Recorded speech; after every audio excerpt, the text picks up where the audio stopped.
Alright, what is going on, you guys? Team Budget here. Today we are bringing you guys Nyhmnim's deck profile. Tell them what you were playing. I was playing Scrap ORCUST for this event. I don't know, it was kind of like a format late. but I just decided to play because it was what I was comfortable with. And I did a lot of tweaking to it over time. And I don't know, I'm not like upset with how the build came out. I think it performed rather well. But yeah, we'll get into it. I'll explain a little bit as we go through it. You don't want to say anything before? Or? Well, shout out to my team, Neko Gals 3 through 5. Cimoooooooo. This guy and then Mono Blue Tron somewhere else. We performed, we went X3 by the end of the day. We lost the last round. We lost a couple technicalities and everything. I think overall we played really well. Yeah. I don't even know how many matches we dropped. Well, you were like struggling the first half of the day, and then I just like crashed and burned the last half. And Joseph went undefeated. Joseph literally carried us. He went undefeated with with his heroes. He didn't drop a match. Yeah, but we kept trading, doing poorly. So it ended up we went X3 by the end of the day.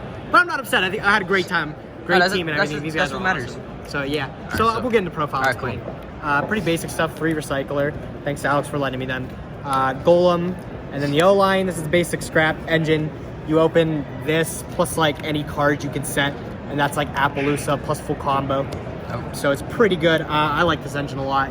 Opening Appaloosa is just so good. And then ORCUST stuff: 3 Nightmare, 2 Symbol, 1 Brass, and then 2 Wand. Some people are still on Wand, but as soon as Alex told me, he said you can dump Wand, summon Wand from hand. Blew my goddamn mind. I was like, I'm playing that for sure. Nice. I saw a build that was Alex sent me a build. He said this guy was playing 3 Symbol, 3 Knight, 3 Brass, and he was just going hard. But I didn't think that was correct at all. Like, some of these cards aren't as great. This card gets better with Needle Fiber comes out because it's a tuner.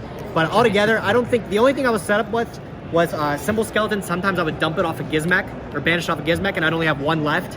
That would suck. You can still play with the 1, but constantly having the ability to get to 2 and have this live is like super good. So this might go to 3 even. But altogether, I like the ORCUST still. I think they might be a little bit late now.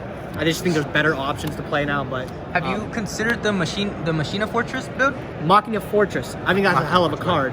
But I haven't did any testing with Machina Fortress to know if it's good or not. Okay. So I couldn't give any input on it. All right. Armageddon Knight, Dark Grapher, first printings, of course. Gotta play with the pretty stuff. And then Gizmek, clean it up there. Nothing much to say with those. Danger Engine, double Jackalope, double Tsuchinoko, Nessie, Mothman. This would come out for the side deck a lot of the times. I'm sad this card's at 1 now. Poor Nessie, dude. But these are just the good ones, the only ones you really want to play. Like, this was an easy card to pull out if I didn't want to play it, but it's definitely the best. And then hand traps, I went back and forth with these forever. But I settled on 3 Nibiru, 3 Ash. I think I started with, I was all over the place with it. I was doing like maining evenlies. I was trying to go with the Go second build. I wasn't playing these. I was maining Droll. And then day before, literally the entire deck went under. I lost every match of testing against these guys. Yeah. Every match. So I was like, this is clearly something's not working. You went like 0-20. I went 0. It was bad. So I was like, something needs to change. So I changed up everything. Droll is just really, really good against Spiral. But against all the other stuff, and a lot of people are popping up with other stuff, Shaddolls and everything, I think Ash has a little bit more viability with it. I think I resolved Nibiru once. I expected it to be a lot better. I just never saw it. It blew out like a Salomon Great player when he overextended. Yeah. So, I mean, it punishes overextensions like that. When you draw it. When you draw it, yeah. But I resolved it one time this weekend, I think. I expect it to be better. But nice. I don't know if I'd trade this back for Droll or something else.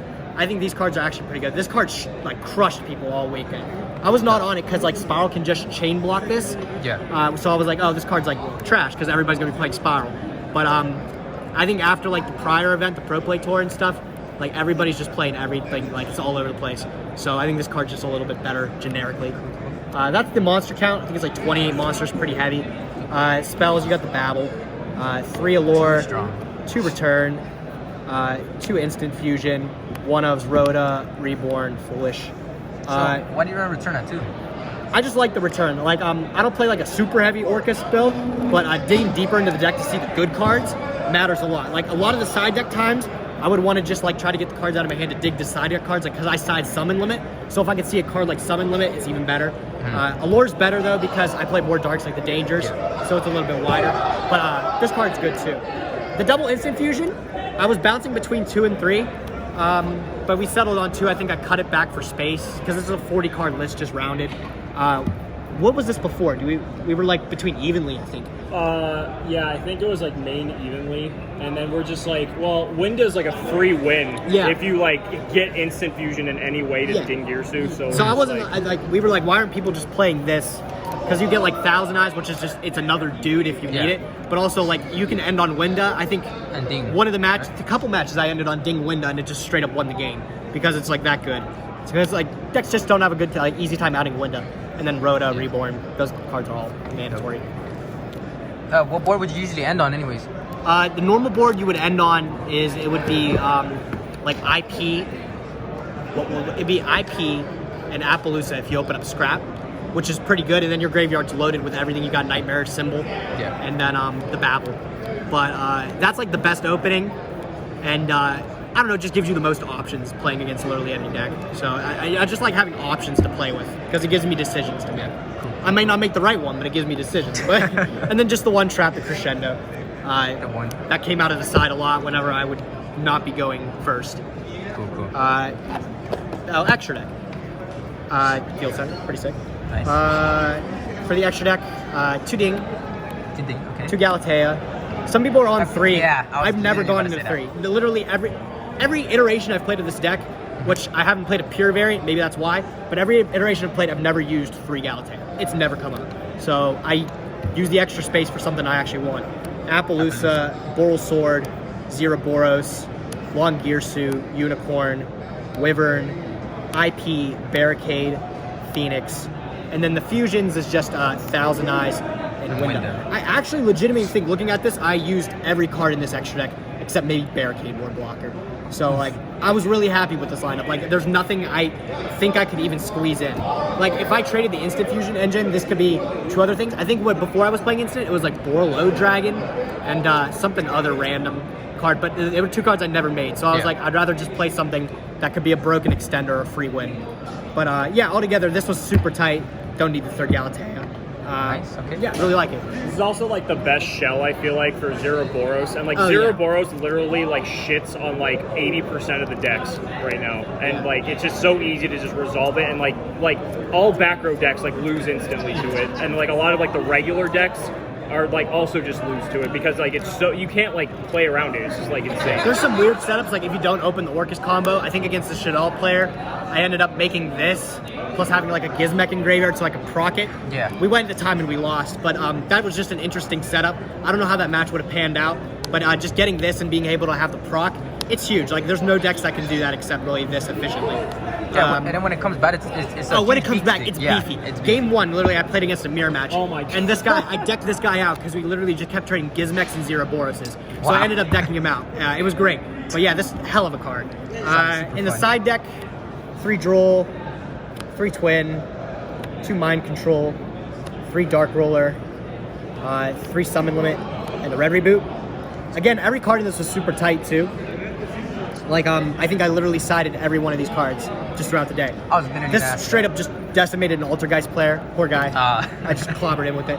And then, I don't know, this came in through for Spiral, really. You drew it? Yeah, I drew it. And it ended up being good. I played 1 Spiral matchup all weekend. Against a really good player, and I clobbered him. Not really, it was close. But don't tell him that. But yeah, no, it came in clutch. Altogether, I think this was actually maybe, I saw this maybe once and I didn't even get to play it. I don't know though. This was like hard to squeeze in it sometimes because it's like sometimes I want to make a decision. Like if I know I'm going second, it's like, do I put in these, or these? It was just it came to a lot, and sometimes I wouldn't have enough things to take out. But I was super impressed by everything, especially Summon Limit. This card was cool. Nice. This card won me the Spiral matchup. So because it's broken too. Yeah, no, like I said, everything was super tight. Like looking back on it, we made all those last minute changes, but I think they were all like really good. Like we were playing a go second build, I was playing a go second build, and something wasn't working with it, so I needed to switch it around. And this going first build, actually, it was kind of clean. It worked pretty tight. I don't know what I'd change in the future. I want to test the rank up magic into VFD. People talked about that, and that's like with Cherubini you play that. I think that's hot. So that might be like the wave, but no, altogether I had a great event. Just a good time. I think I ended up, like I said, dropping maybe 3 matches total or something like that. It started off rocky at the beginning of the day, but just picked it up. So yeah, pretty good. Anything else you want to say before we end it? No, shout out to my teammates. And yeah, I don't know. I'll catch you guys at the next event probably. Next event's Pasadena, is that it? Or I'm not going to Anaheim? Charlotte. I'll be in Charlotte. So yeah, I don't know what I'm gonna play for that. I think there'll be a new band list by then. But we'll figure it out. So I hope you guys enjoyed the video. Make sure to subscribe to his channel, Nyhmnim, and make sure to subscribe to my channel. And with that being said, keep the budget, and we'll see you guys next time. Thank you so much. yeah, thank you.